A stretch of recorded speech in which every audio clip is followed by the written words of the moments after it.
हेडलाईन्सचे प्रायोजक आहे NBC bearings, लांब पळण्यासाठी। 23 जागांचा प्रस्ताव घेऊन ठाकरे शरद पवारांच्या भेटीला। जागा वाटपासंदर्भात उद्धव ठाकरे आणि शरद पवारांमध्ये बैठक।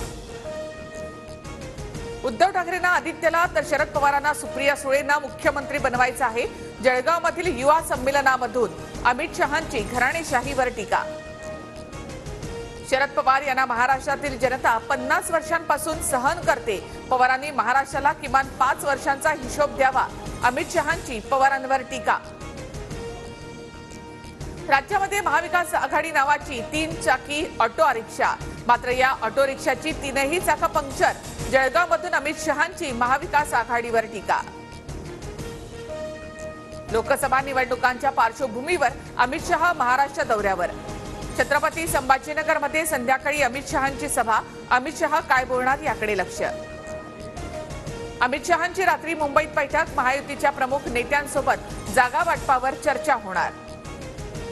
भाजपचा मिशन विदर्भ अकोल्यामध्ये अमित शहांकडून विदर्भातील 6 जागांचा आढावा।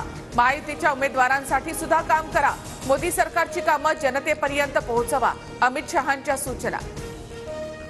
छत्रपती संभाजीनगरची जागा शिवसेनेची, त्यामुळे संभाजीनगरची जागा लढण्यावर आम्ही ठाम।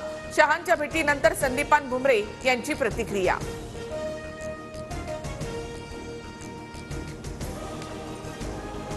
पवार कुटुंबामध्ये कोणतीही फूट नाही, आमच्यात फाटलंय या अजित पवारांच्या वक्तव्यावर सुप्रिया सुळे यांची प्रतिक्रिया।